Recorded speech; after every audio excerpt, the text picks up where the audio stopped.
여러분 안녕하십니까?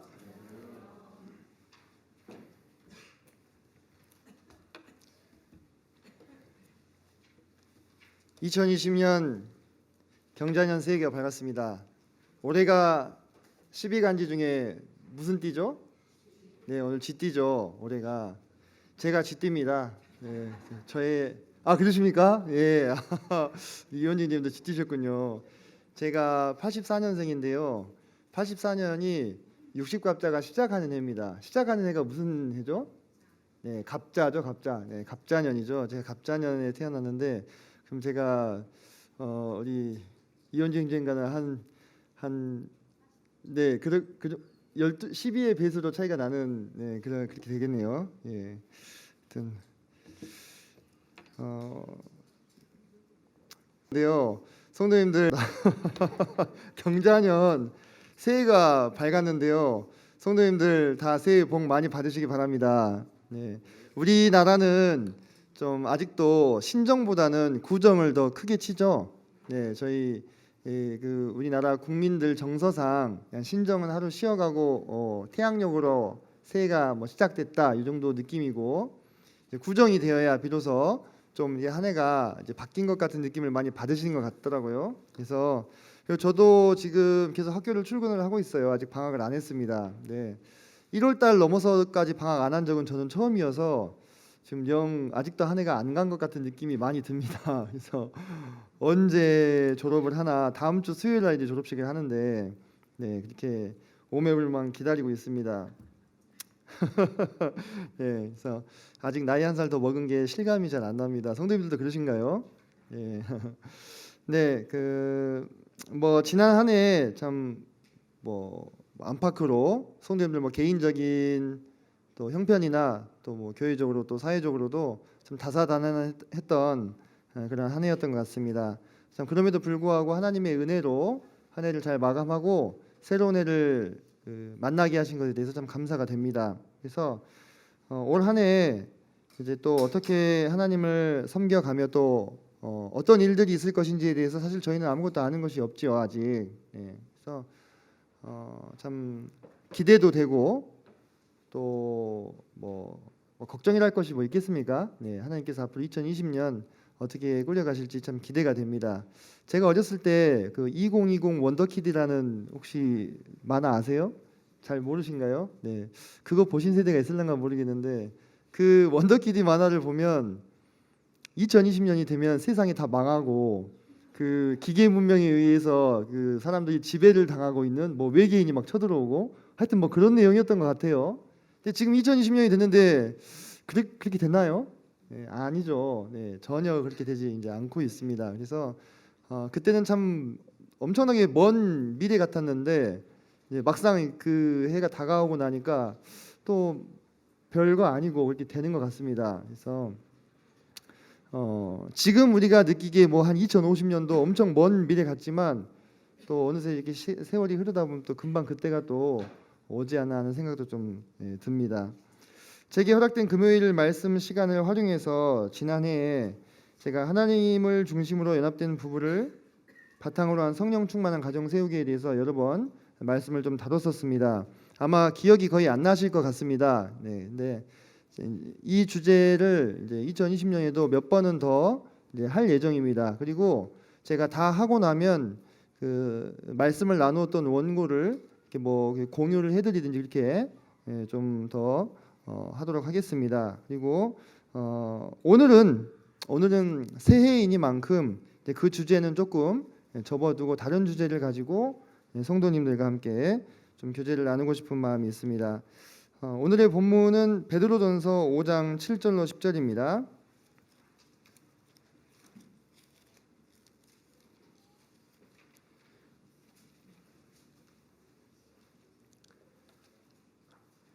자, 7절로 10절까지 네 말씀인데요. 형제님과 자매님들께서 교독을 하도록 하겠습니다. 7절은 형제님, 8절은 자매님 이런 식으로 번갈아 가면서 읽도록 하겠습니다. 자, 7절입니다. 시작. 너희 염려를 다 주께 맡기라. 이는 그가 너희를 돌보심이라.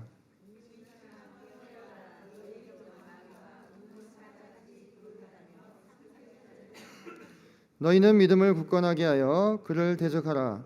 이는 세상에 있는 너희 형제들도 동일한 고난을 당하는 줄을 알미라.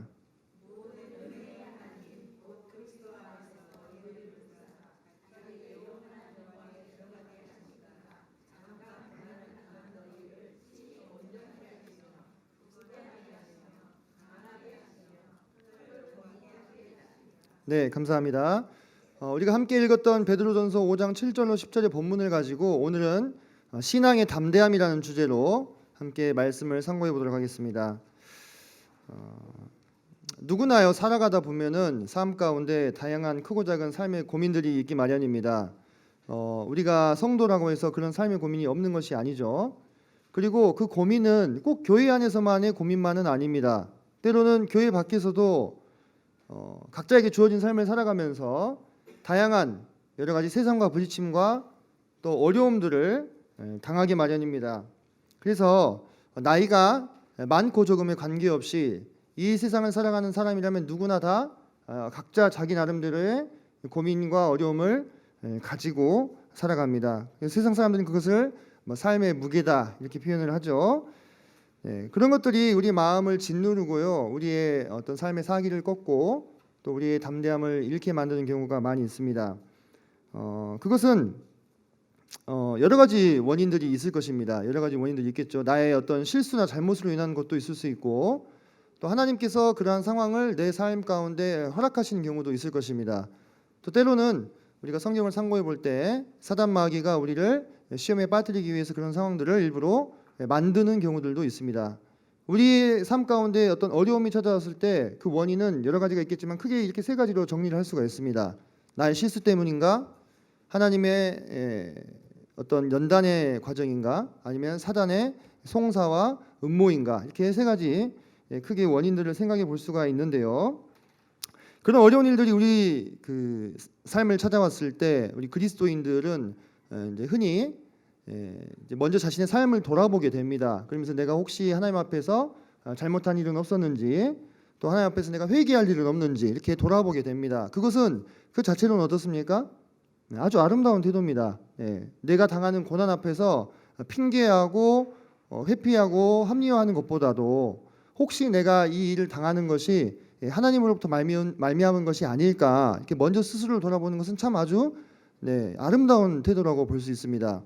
그런데요, 이제 그것이 너무 좀 지나쳐가지고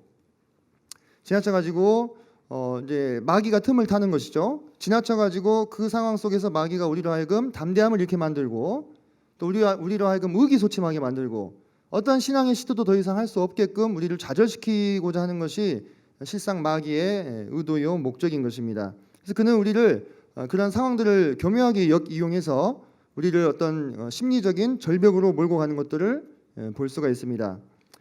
그러나 아시다시피 그러한 것은 결코 우리 주님께서 원하시는 것이 아니죠. 우리 삶 가운데 허락된 이 고난들의 참된 목적, 참된 의도는 우리를 좌절시키고 낭망시키고 우리를 심리적으로 완전히 식물인간으로 만들고자 하는 그러한 의도와 목적 때문에 허락된 것이 전혀 아니라는 것입니다. 그것이 주님의 우리의 삶을 향하신 뜻입니다. 주님께서는 이렇게 주님 스스로를 표현하셨어요. 유다의 사자의 지파, 유다 지파의 그 상징이 뭐였어요? 사자죠, 사자. 사자. 그래서 주님께서 자신을 유다 지파의 후손, 다윗의 후손으로 말씀하셨죠. 그래서 우리 주님은 아주 용맹하고 담대하고 강하신 분입니다. 그분의 신약에 나타난 이미지가 온유하고 겸손하고 또 오래 참으시고 또 희생하시는 그런 이미지가 많이 우리에게 계시가 되었죠, 신약을 통해서. 하지만 기본적으로 우리 주님은요, 하나님의 군대 장관이십니다.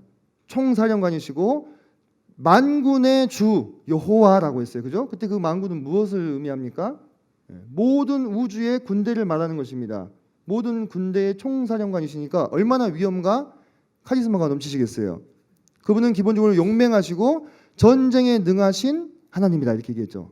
전쟁에 능하신 하나님, 적군을 용서하지 않으시고 모조리 괴멸시키시는 그러한 분이십니다. 그래서 그분께서 우리에게 원하시는 것은 우리 삶 가운데 허락된 많은 고난과 어려움 앞에서 우리가 좌절하고 낭망하고 뒤로 물러가는 것이 아니라 대장부답게 성도답게 두 다리에 힘을 주고 허리를 동이고 굳건하게 서는 것을 원하신다고 하는 것입니다. 우리가 함께 읽었던 본문을 이제 좀 더 주목해 보도록 하겠습니다. 7절을 보면은 너희 염려를 다 주께 맡기라 이렇게 나왔습니다. 우리가 어떤 그런 고난이나 어려움을 당할 때 우리 마음 가운데 자연스럽게 드는 것이 뭡니까? 염려죠, 염려. 다양한 종류의 고민과 또 근심, 그런 것들이 우리의 활력을 잡아먹고 우리를 의기소침하게 만드는 주요한 원인이 됩니다.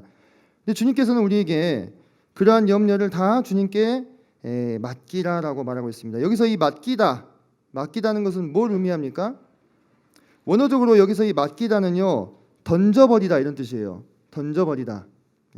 그러니까 헬라어가 한국어로 번역이 되다 보니까 그 원문의 본 뜻을 이렇게 좀 더 들으시면 이해가 더 좋으시죠. 그러니까 주님께서 여기서 뭐라고 말씀하시냐면 너희의 염려를 다 주님께로 던져버려라 이렇게 얘기하시는 것입니다.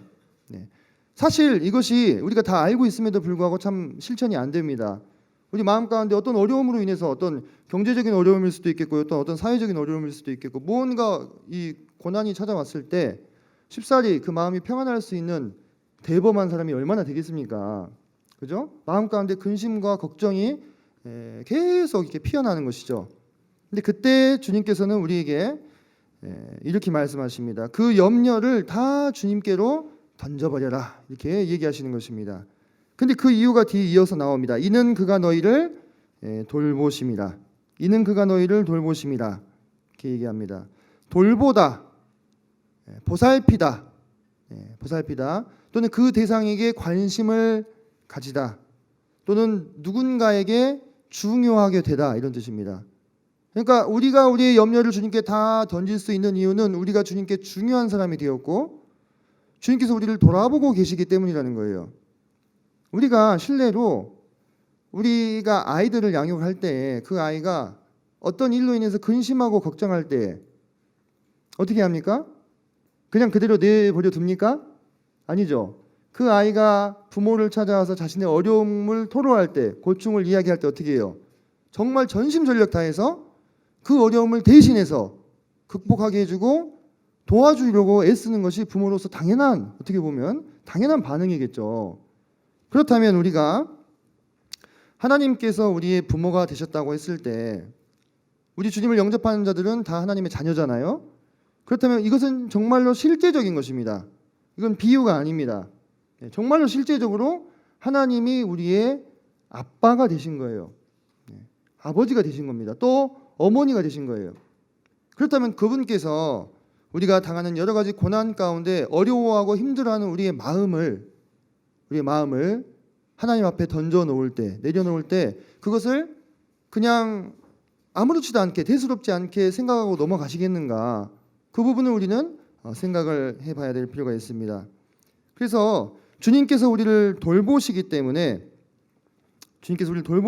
우리는 능히 그분 앞에 우리의 염려를 던져 놓을 수 있는 것이죠.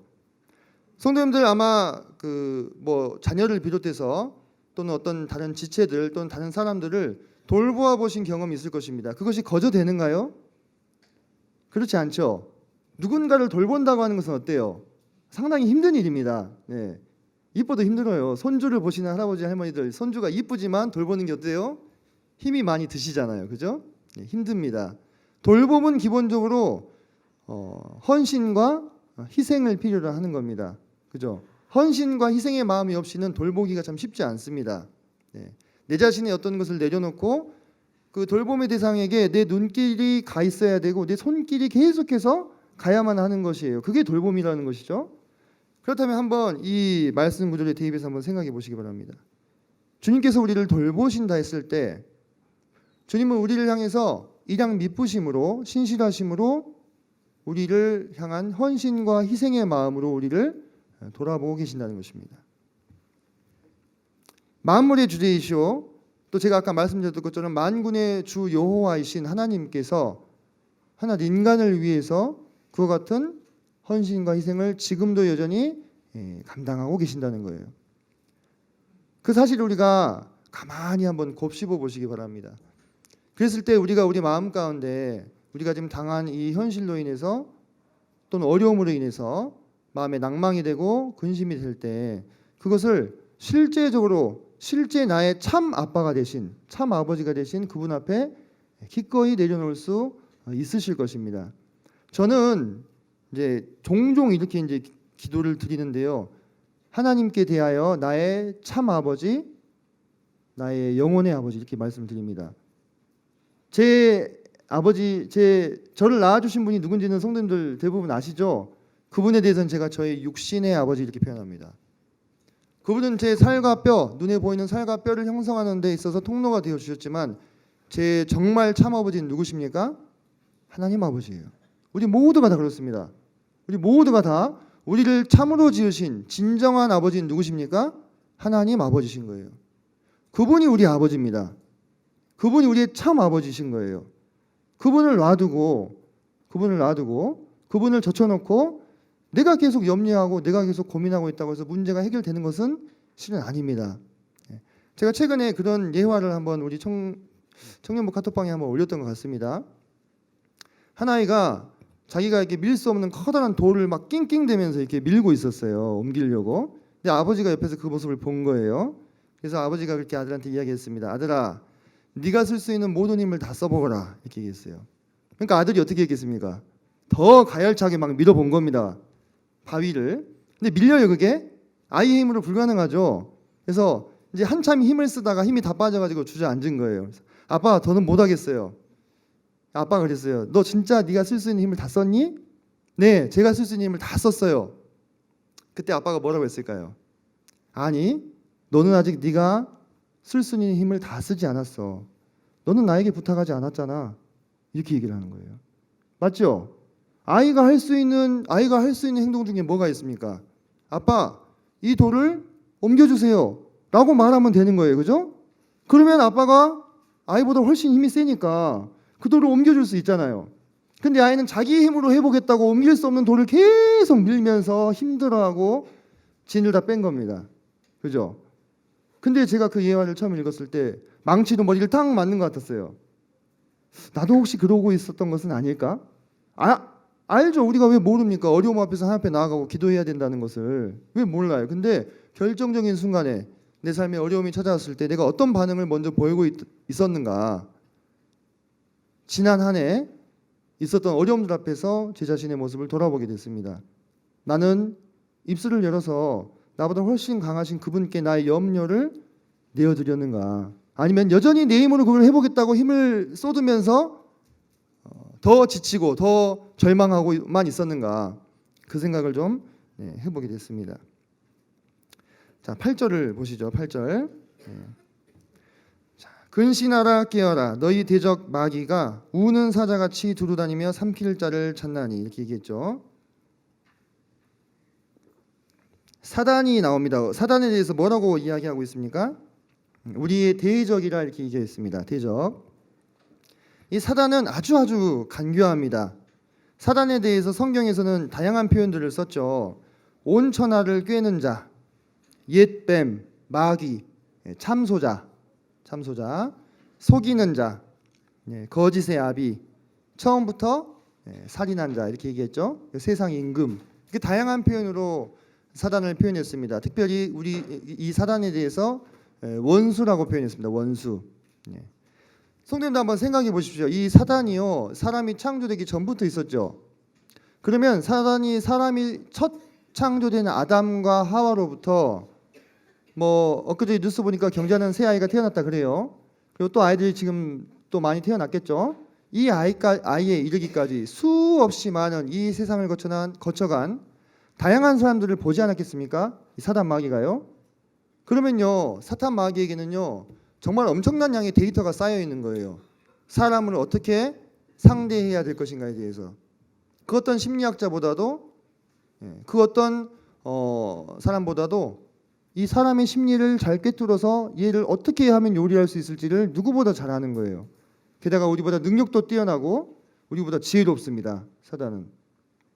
그래서 그 사단 마귀의 관계는요 너무나 교묘하기 때문에 인간의 지혜로는 결코 그 전부를 쉽사리 다 파악할 수가 없다는 것입니다. 인간의 지혜로는요.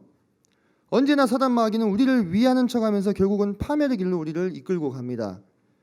우리의 삶 가운데 발생하는 다양한 어려움들을 교묘하게 이용해 가지고 우리의 힘을 빼고 우리의 용기를 저하시킵니다. 그래서 제가 그런 표현을 한번 그 청년들한테 쓴 적이 있었는데, 이 세상에는 우리의 용기를 잃게 만들고 우리를 낙심케 하고 우리의 신앙을 좌절시키는 일들로 가득 차 있다. 그렇게 얘기를 했어요. 왜 그러느냐? 우리 대적 사단 마귀가 우는 사자같이 우리를 찾아다니기 때문에. 그래서 우리가 이 사단이 하는 일을 잘 알고 이 사단을 결코 과소평가해서는 안 됩니다. 사탄 마귀는 우리를 범죄하도록 유혹합니다. 창세기 3장 4절 5절에 보면 나오죠. 하와를 깨죠. 또 우리를 비방하고 참소합니다. 잘 평안히 살고 있던 욥을 어떻게 해요? 하나님 앞에 나가서 비방하고 참소하지 않습니까? 그리고 질병과 고통을 일으킬 수 있습니다. 실제적으로. 그리고 마태복음에 보면 심지어 우리 주님까지도 시험하려고 시도합니다. 그죠? 그 광야에서의 시험이 끝이 아니었잖아요. 그 뒤로도 틈을 타서 심지어는 수제자였던 베드로를 통해서도 예수님을 시험하려고 들잖아요. 그죠?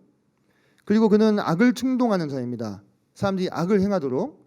가룟 유다에게 사단이 들어갔을 때 가룟 유다는 기꺼이 자신의 스승님을 팔았습니다. 그리고 이 사단 마귀는 복음을 가려버립니다. 세상 사람들이 복음만 들으면 희한하게 과민 반응을 일으켜요. 왜 그럴까요? 그들의 눈을 사단 마귀가 가려버렸기 때문이에요. 그리고 사단 마귀는 방금 우리가 읽었던 본문처럼 삼킬자를 찾아 돌아다니는 자입니다. 그리고 그는 심지어 하나님께서 택하신 자라도 미혹하고자 하는 자입니다. 그래서 우리의 원수입니다. 이 사단은 결코 용서해야 될 대상이 아니라 대적해야 될 대상인 것이죠. 자, 그래서 우리에게 뭐라고 하나님께서는 말씀하시냐면 근신하라 깨어라 이렇게 하고 있습니다. 근신하라 깨어라. 자, 먼저 근신하라라고 하는 것은 침착하라, 냉정해라, 신중해라 이 뜻입니다. 분별해라. 이 근신하다의 가장 1차적인 뜻은 금주입니다. 금주. 술을 먹지 말라는 이야기인데요. 단어가 여러 가지 뜻이 있죠. 침착하고 냉정하고 근신하고 신중하라. 쉽게 얘기해서 뭡니까? 부안해동하지 말라. 경거망동하지 말아라 이거예요. 이 사단 마귀를 우리가 대적함에 있어서 경거망동하지 말라 이겁니다. 함부로 그냥 우발적으로 그냥 깊은 생각 없이 함부로 움직이지 말라는 것이죠. 근신하라. 그리고 깨어라. 깨어라 이렇게 말씀하고 계시죠. 깨어라. 정신을 차려라. 경계하라. 주의하라. 또는 엄하게 정성을 기울이라 이런 뜻이 있습니다. 이 깨어라는.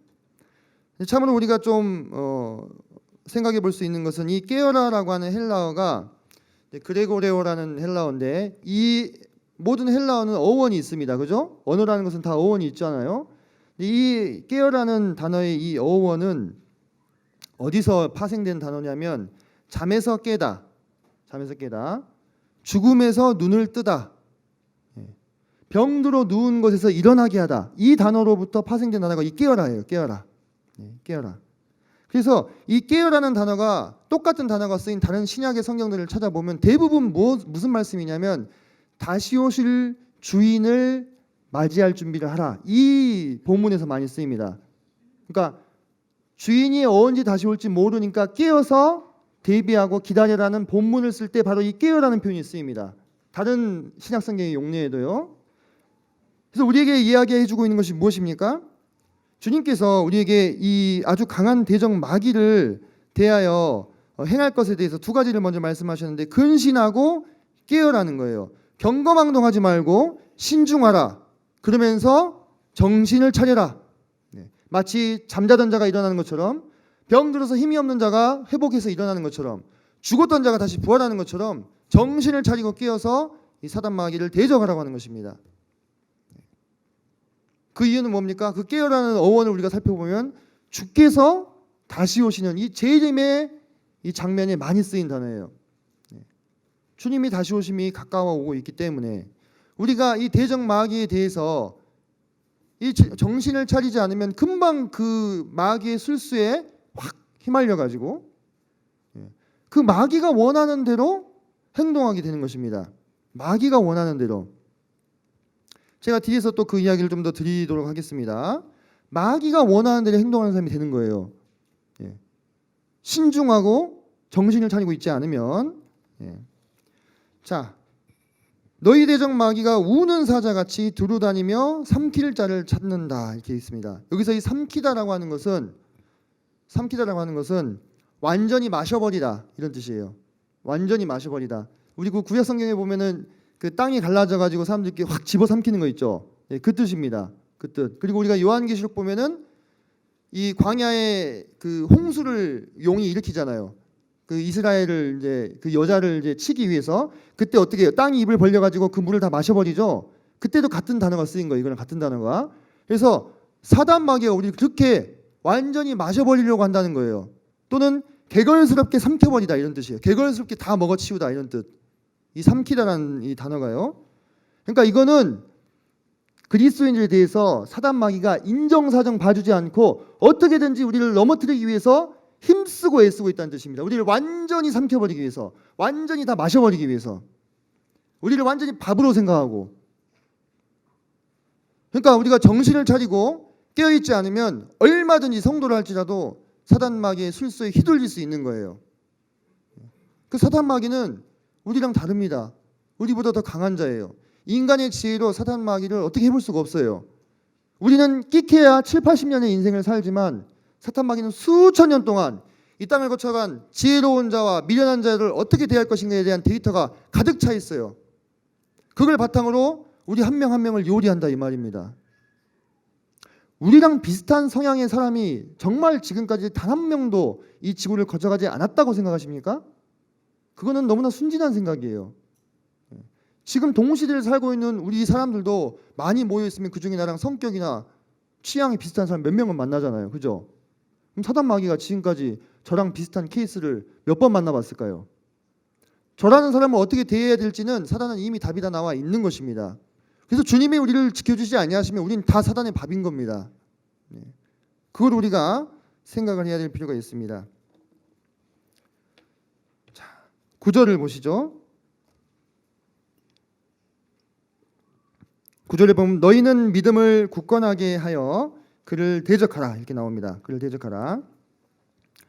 또 하나하나 살펴보도록 하겠습니다. 자, 믿음을 굳건하게 하여 그를 대적하라고 나옵니다. 자, 주님께서 우리에게 지금 사단을 대적할 세 번째 말씀을 하시죠. 근신하라 깨어라 먼저 말씀하셨고 세 번째로 믿음을 굳건하게 하라 이렇게 얘기했어요. 믿음을. 우리가 믿음하면 그 구절이 자동으로 떠오르죠. 오직 의인은 믿음으로 말미암아 살리라 이렇게 얘기했어요. 오직 나의 의인은 믿음으로 말미암아 살리라 이렇게 말씀하셨습니다. 그래서 이 믿음이 없이는 주님을 기쁘시게 못하는 거예요. 그리고 이 어려운 상황을 헤쳐나갈 수도 없습니다. 그리스도인이요 믿음대로 항상 그때그때 바로바로 응답이 되는 신앙생활 같으면요 얼마나 신나요? 얼마나 재밌습니까? 그죠? 내가 정말 하나님이 역사하실 것을 믿잖아요. 근데 즉시로 응답이 됩니까? 그러지 않아요. 그럴 때도 있고 안 그럴 때도 있습니다. 오히려 더디게 응답이 되는 경우가 더 많습니다. 그죠? 그럼 우리는 마음 가운데 어때요? 낙심이 되는 거예요. 왜 나는 그렇게 믿고 기도했는데도 그대로 응답이 안 될까? 왜 이 고통이 나에게서 벗어지지 않을까? 왜 이 어려움을 하나님은 해결해 주시지 않을까? 하나님은 전지전능하다고 하셨는데 내가 이렇게 힘든 걸 주님은 정말 모르시나?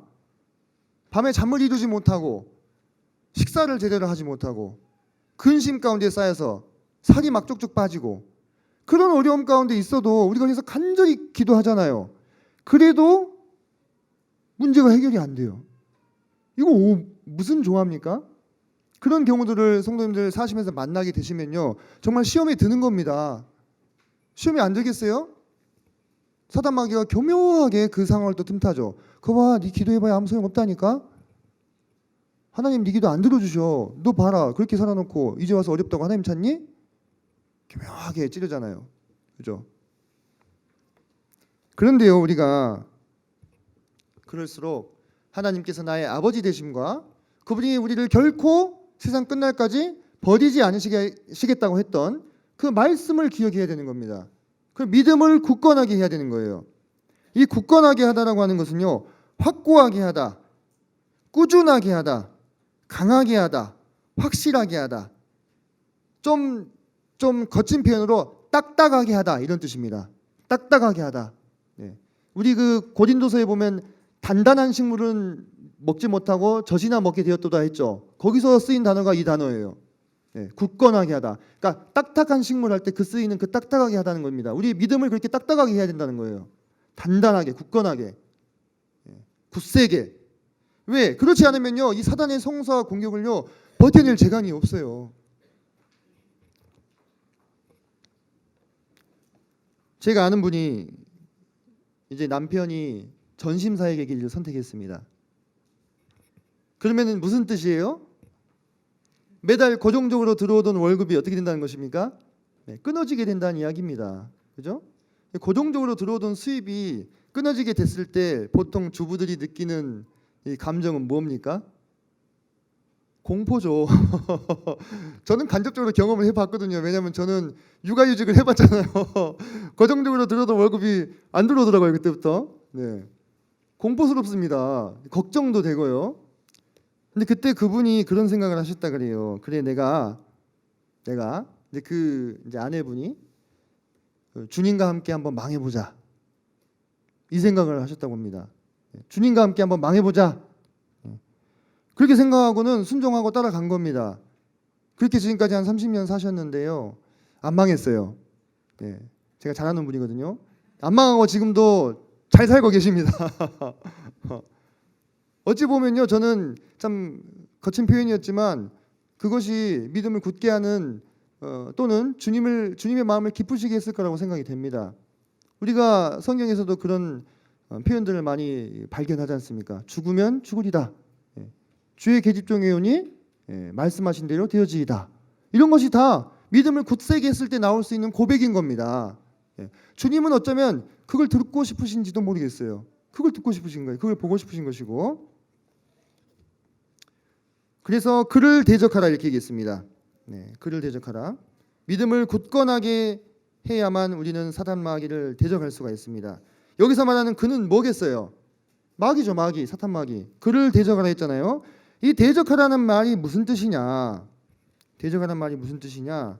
대항하다, 저항하다, 거스르다, 책망하다, 이런 뜻입니다. 그러니까 대적하라는 말은 무슨 뜻이냐면, 우리가 대적하라니까는 맞서서 싸우고 공격하고 이런 얘기만, 이런 어떤 이미지를 많이 떠올리시죠? 맞아요. 그 뜻도 맞는데요.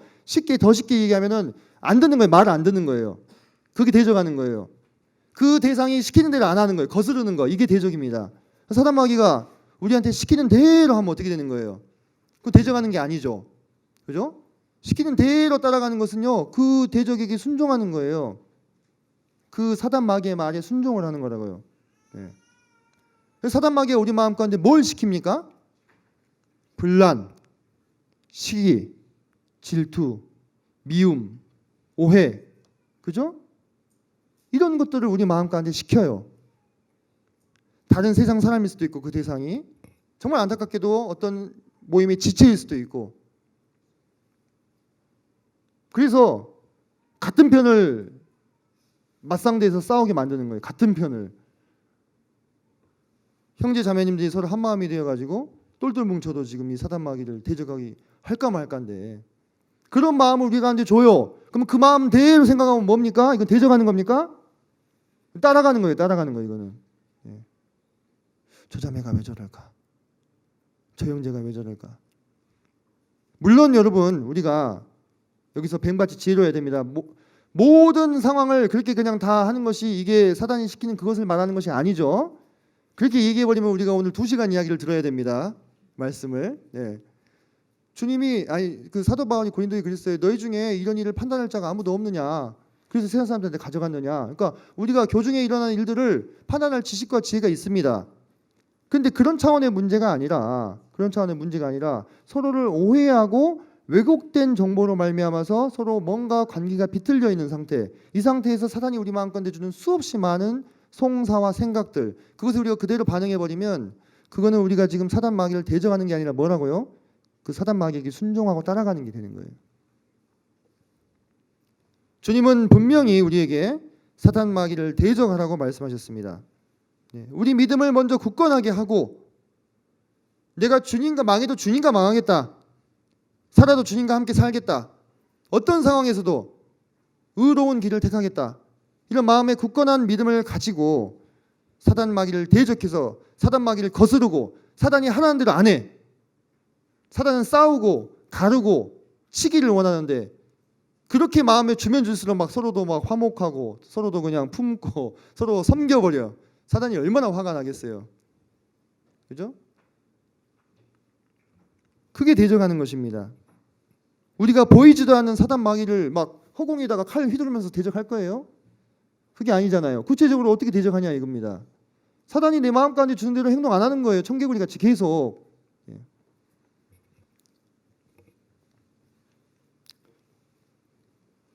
그랬을 때요. 이 이제 베드로전서에 나오지 않지만 사탄이 우리를 피한다고 야고보서에 나왔어요. 야고보서 4장 7절 집에 가서 찾아보시기 바랍니다. 그를 대적하라. 그리하면 그가 너희를 피하리라고 말씀하셨어요. 그죠? 사단 마귀 앞에서 음추를 들고 그의 말대로 따라가게 되면 결국 우리는 그의 밥이 되는 겁니다. 아까 삼키다의 표현을 제가 말씀드렸죠. 통째로 집어 마시는 거예요. 우리를 개걸스럽게 먹어 치워버리는 것입니다. 근데 우리가 그를 대적했을 때 그는 우리를 피하게 됩니다. 이는 세상에 있는 너희 형제들도 동일한 고난을 당하는 줄을 알미라. 성도님들, 이 말이 참 얼마나 위로가 됩니까? 그죠? 나만 힘들고 나만 고통당하고 있으면 그 고통이 2배예요. 2배. 근데 이 세상에 주께서 우리에게 주신 이 믿음과 신앙을 지켜나가기 위해서 이어나가기 위해서 함께 고통당하고 있는 지체들이 있다는 것입니다. 엘리야가 이세벨에게 위협을 당하고 도망쳐서 광야에서 죽기를 구했죠. 그죠? 그때 뭐라고 엘리야가 얘기하냐면 다 죽고 나만 남았다고 얘기했습니다. 그럴 수밖에 없습니다. 엘리야는 사람이니까 하나님 편에 있는 사람들 다 볼 수 없잖아요. 이스라엘 곳곳에 흩어져서 숨어있는 그 하나님이 뭐라고 위로하십니까? 너 말고도 7,000명이나 더 있다. 깜짝 놀랐을 거예요. 그죠? 나는 왜 못 봤지? 본인은 사람이니까. 그죠? 우리도 그래요. 우리도 사람이기 때문에 이 대한민국에 또 이 세상 가운데 흩어져 있는 우리 동일한 우리의 형제들, 우리의 자매들 정말로 극심한 고통 가운데 있는 그들을 다 보지는 못합니다. 하지만 우리는 이 말씀을 액면 그대로 믿을 필요가 있습니다. 우리뿐만 아니라 이 광주에 이 대한민국의 이 세상 속에 동일한 고난을 당하면서 그 고난을 헤쳐나가고 있는 많은 우리의 참 형제 자매들이 있다고 하는 것입니다. 그래서 이 길을 나만 가는 게 아니고 이 믿음을 지켜가기 위해서 나만 고생하고 힘든 것이 아니다. 나 외에도 많은 이들이 함께 하고 있다. 이 사실을 마음 가운데 깊이 한번 생각해 보시기 바랍니다. 이 고난은 고통, 불행, 재난, 우리가 흔히 생각하는 그런 것들이죠. 또 고뇌, 인내, 견딤, 또 참음, 이런 여러 가지 뜻을 가지고 있습니다. 이 고난이라는 뜻이요. 성도님들께서 그 제가 방금 말씀드렸던 뜻 가운데 하나라도 걸린 일이 있다면 지금 고난을 당하고 계신 것이죠. 특별히 주와 복음을 위하여 그런 일을 당하고 계신다면 어떻게 보면 이것은 기뻐할 일이 되겠죠. 그와 동일한 고난을 당하고 있는 많은 분들이 계십니다. 저는 근래에 네팔에서 일어났던 소식을 들으셔서 알고 계실 것입니다만은 복음을 전하고 돌아오는 길에 차가 절벽에서 굴러 떨어져 가지고 형제님 3분이 소천하시고 또 많은 거기 탑승하고 동행하고 계신 분들이 많이 다치셨잖아요. 그 일을 우리가 믿음을 굳건하게 하지 않고 보면요, 하나님이 어떻게 이루실 수 있는가라고 얘기가 나오는 거예요. 다른 길도 아니고 뭐 놀러 갔다 오는 길도 아니고 복음 전하고 돌아오는 길인데 이거 지켜주셔야 되는 거 아닙니까, 하나님? 그런 생각이 들죠. 왜 안 되겠습니까? 뭐 저는 제 3자이기 때문에 좀 덜하겠지만 그의 가족들은 어떻게 되겠습니까? 같이 살고 있는 마을 사람들은 어떻게 했어요? 저 맨날 예수님 믿는다고 예수 전도를 하러 다니더니 사고 나가지고 죽어버렸네? 뭐 이게? 이렇게 생각 안 하겠어요? 이렇게 생각하기 쉽죠. 근데 이것을 우리가 말씀을 통해서 이 믿음을 굳건하게 한 눈으로 바라봤을 때는 이건 참으로 영광스러운 죽음이요. 이 영적인 전투를 하다가 이 전사하신 거예요. 순교하신 것이 되는 것입니다. 그분들의 피가, 내 팔에 뿌려진 피가 헛되지 않을 것입니다. 하나님께서 그것을 기억하시고 저 형제님들 묻은 그 무덤 사진을 봤는데 참 마음이 뭉클했습니다. 하나님께서 결코 이들의 이 희생과 헌신을 잊지 않으실 것이다. 이 내 팔에 뿌려진 이 피를 통해서 더 복음이 편만하게, 더 강하게 뿌려질 것이다. 이렇게 생각을 하게 됐습니다. 우리 외에도 고난을 당하고 있는 많은 전 세계에 우리의 참 형제요 자매들이 있다고 하는 사실을 통해서 성도님들께서 이 시간 주님의 위로를 받으시기를 원합니다. 자, 10절을 보겠습니다. 10절. 모든 은혜의 하나님 곧 그리스도 안에서 너희를 부르사 자기의 영원한 영광에 들어가게 하시니가. 여기까지 보겠습니다. 모든 은혜의 하나님 곧 그리스도 안에서 너희를 부르사. 제가 앞서 7절에서도 자세히 설명을 드렸던 것과 같이 우리의 참 아버지 되신 그 하나님, 우리를 은혜로서 받아주고 계시는 그 하나님께서 그리스도 안에서, 예수님 안에서 우리를 부르셨습니다. 우리가 앞선 8절과 9절의 말씀을 감당해야 될 이유가 실은 여기에 밝혀지고 있는 것입니다. 우리가 왜 근신하고 깨어서 믿음을 굳건하게 하며 우리의 대적 마귀를 대적해야 되는가? 우리의 원수 마귀를 대적해야 되는가? 왜입니까? 그 은혜의 하나님께서 그리스도 예수 안에서 우리를 부르셨다는 것입니다. 너희를 부르사 이렇게 얘기하고 있죠. 그분께서 바로 우리를 부르셨다는 거예요. 이때 이 부르셨다, 너희를 부르사 할 때 이 단어는요, 12제자를 부르실 때 썼던 그 단어입니다. 12제자를 부르실 때 썼던 그 단어예요. 또 내가 의인을 부르러 온 것이 아니요 죄인을 부르러 왔노라 했을 때 그 부르다는 단어와 같습니다. 그리고 히브리서에 보면 우리를 한 형제라 부르기를 부끄러워하지 아니하셨다 했죠. 그때 그 부르다가 동일한 단어입니다. 그래서 하나님께서 여기서 우리를 여기서 10절에서 너희를 부르셨다 했을 때는요, 이것은 사도들을 부를 때와 죄인들을 부를 때와 우리를 형제를 부르실 때와 같은 부르심인 겁니다. 그분께서 우리를 그와 같이 불러주신 거예요. 오늘 이 자리에 성도로 영접돼서 모여 계신 우리 성도 형제 자매님들께서는요, 사도들을 부르실 때와 같은 부르심으로 부름을 받은 자들인 것입니다. 그 부르심을 받은 자들이 모임인 것입니다. 이 자리가. 우리가 하나님께서 우리를 그와 같은 부르심으로 불러주셨기 때문에 근신하고 깨어서 믿음을 굳게 하고 사단 마귀를 대적해야 되는 것입니다. 왜? 하나님의 부르심의 소망이 헛되게 하지 않기 위해서. 그분께서 우리를 부르실 때 우리 각 사람의 삶 가운데 소망을 두시고 우리를 그분의 12제자와 같이 우리를 그분의 제자들로, 자녀들로 불러주셨잖아요. 이게 하나님께서 우리를 그냥 부르셨겠어요? 우리 한 사람 한 사람을 불러주실 때 각자에게 하나님 품으신 소망이 있으신데 그것이 헛되게 되지 않기 위해서 우리는 담대함을 내야 되는 것입니다. 힘을 내야 되는 것입니다. 자기의 영원한 영광에 들어가게 하게 하시니가 잠깐 고난을 당한 너희를. 여기서 이 잠깐이라고 하는 것은요, 잠깐은 거의 없는, 아주 잠시, 아주 작은 그런 뜻입니다. 아주 작은, 거의 없는 그런 고난. 처음에는 제가 잘 공감이 안 되더라고요. 내가 당하고 있는 이 고난이, 어려움이 잠깐이라고? 아주 작은 것이라고? 근데 여러분, 이게요, 아주 작은 것이에요. 잘 보십시오. 이 문장을 잘 보세요. 자, 무엇과 무엇이 대조를 이루고 있는지 보세요. 너희를 부르사 자기의 영원한 영광과 잠깐의 고난이 뭘 이루고 있습니까? 대조를 이루고 있잖아요. 그죠? 대조는 서로 반대되는 걸 말하는 것이죠. 하나님이 앞으로 우리에게 허락하실 이 영원한 영광에 비하면 지금 우리가 당하는 고난은 뭐예요? 없는 것과 같다는 겁니다. 잠깐이라는 것입니다. 그래서 이 잠깐이라는 표현을 쓸 수 있겠더라고요. 이해되시죠? 하나님이 우리를 부르신 것은요, 하나님의 영원한 영광에 들어가서 그분과 영원히 기쁨의 교제를 누리게 하실 것인데 그 영원한 영광에 비교했을 때에는 이 고난, 우리가 지금 당하는 이 고난이라고 하는 것은 잠깐이라고 말할 수 있는 거예요. 아주 잠시 잠깐, 없는 것과 같은 아주 작은. 그럼 우리가 역으로 생각해 볼 수 있는 것입니다. 내가 당하는 고난이 크면 클수록, 내가 당하는 이 어려움이 크면 클수록 내가 하늘에서 하나님과 함께 누릴 영원한 영광은 얼마나 더 크단 말인가. 역으로 그렇게 생각해 보실 수 있는 거예요.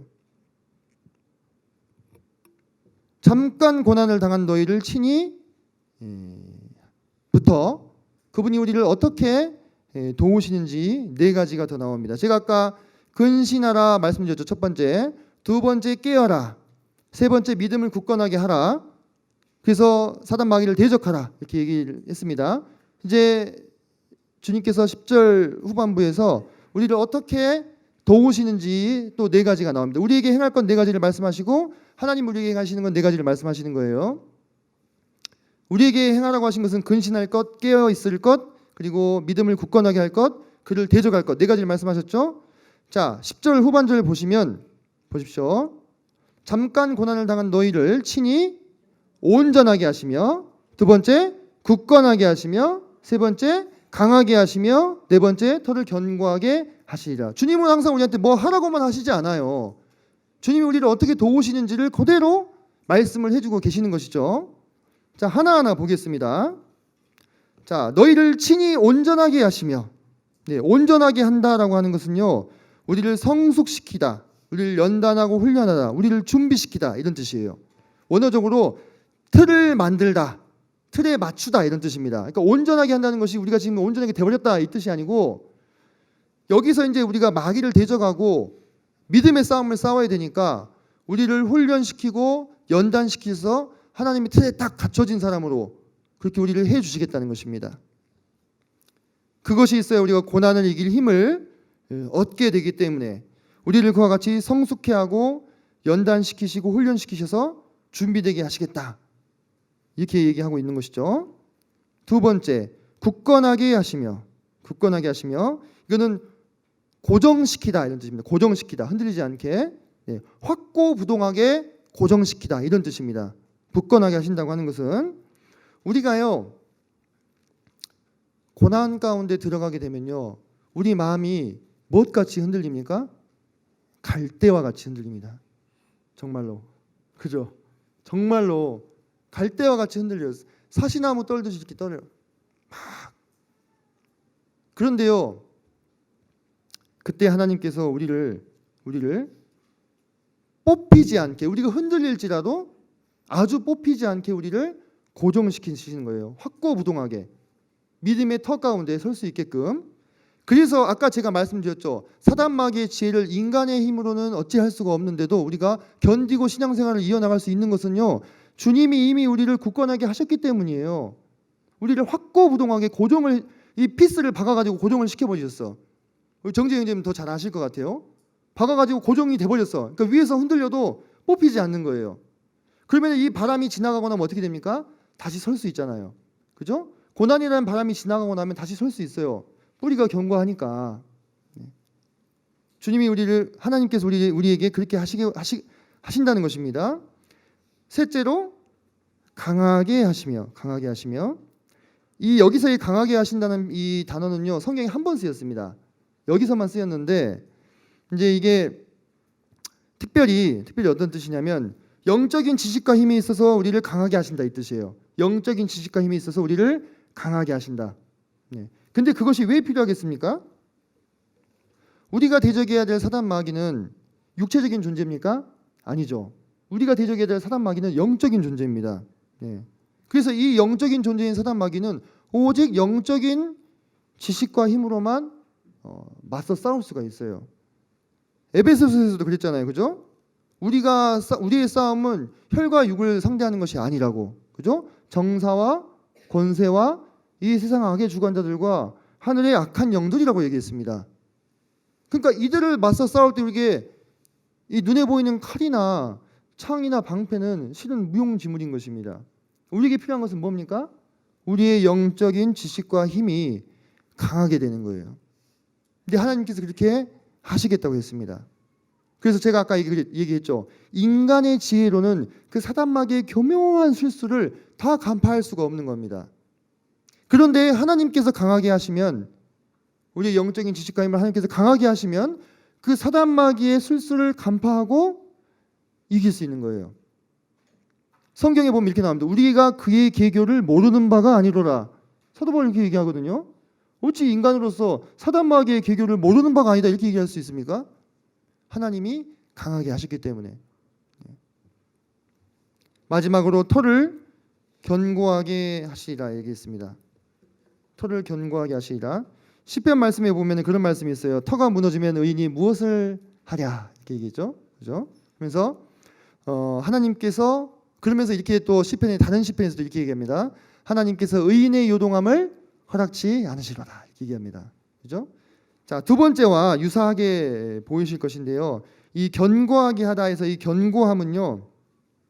견고함은 반석, 터 이런 뜻입니다. 반석, 터. 그것을 굳건하게 하시겠다는 것입니다. 네. 기초를 닦는 것, 반석이 세우는 것, 근거를 두는 것, 굳어지게 하는 것 이런 뜻입니다. 이 터를 견고하게 하신다는 것은 그래서 하나님께서 우리가 사단 마귀를 대적할 수 있게끔 우리가 뿌리 내린 이 믿음의 터를 견고하게 하시고 바른 반석 곧 예수 그리스도 위에 두게 하심으로 우리가 흔들리지 않고 뽑히지 않고 요동하지 않게 해주시겠다는 것입니다. 주님께서 우리에게 근신하고 깨어있고 믿음을 굳세게 하고 사단 마귀를 대적하라고 하셨죠. 그러면서 그분께서 우리에게 어떤 도움을 주시겠다고 했습니까? 우리를 온전하게 하시겠고 우리를 굳건하게 하시겠고 우리를 강하게 하시겠고 우리의 터를 견고하게 하시겠다 이렇게 약속해 주셨습니다.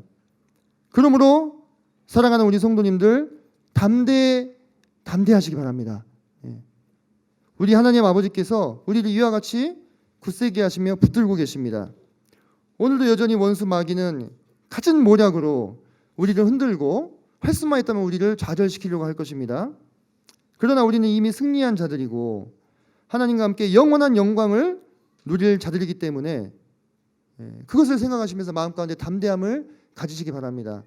비록 이 땅 가운데서는 우리가 주님을 위해서 고난을 받지만 훗날 주님과 함께 영원한 영광을 누리기 위해서 부르심을 받은 자들이 곧 또 우리입니다. 그 생각을 마음 가운데 항상 하시면서 하나님의 약속의 말씀들을 항상 상기하셔야 되죠. 결국 그리스도인은 뭐로 삽니까? 믿음으로 살고 말씀으로 사는 거예요. 그죠? 우리에게 믿음을 주는 건 뭡니까? 우리에게 힘을 주는 건 뭐예요? 하나님의 말씀이잖아요. 그죠? 하나님의 말씀이 내 귀에 들려질 때, 내 마음에 들어올 때 힘이 나지 않습니까? 그죠? 요한복음 16장 33절을 보겠습니다.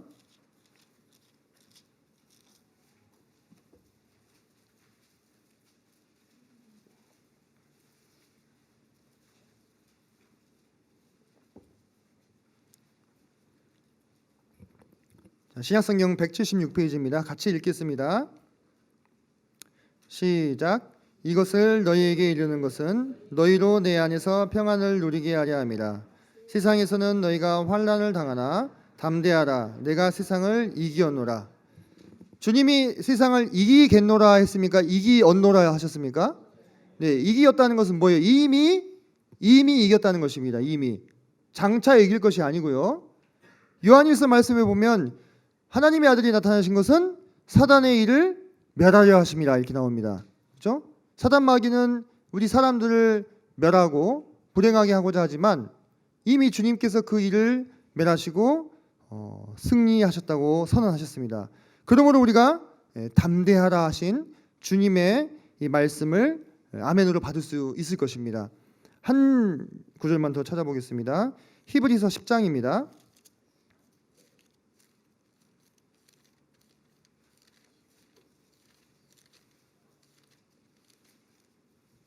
히브리서 10장 37절로 39절 말씀입니다.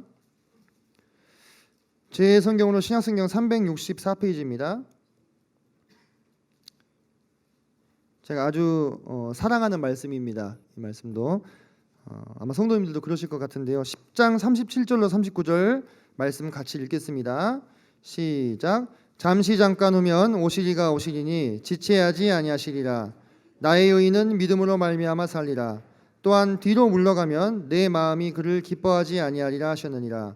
우리는 뒤로 물러가 멸망할 자가 아니요 오직 영혼을 구원함에 이르는 믿음을 가진 자니라.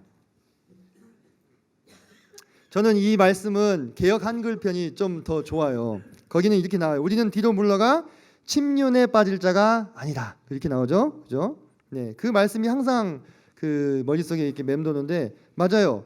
주님께서는요. 우리가 뒤로 물러나면 우리를 기뻐하지 않으시겠다고 38절에 말씀하셨습니다. 지금 우리에게 필요한 모든 영적인 자원과 지혜를 다 공급하여 주셨습니다. 이제 우리가 그것을 받아서 이 세상 가운데서 사단 마귀를 대적하면서 승리하는 삶을 살아야 할 것이 요구되고 있습니다. 이 하나님을 온전히 의지하심으로 승리하고 전진하는 2020년이 되기를 간절히 소망합니다. 이상으로 말씀 마치겠습니다.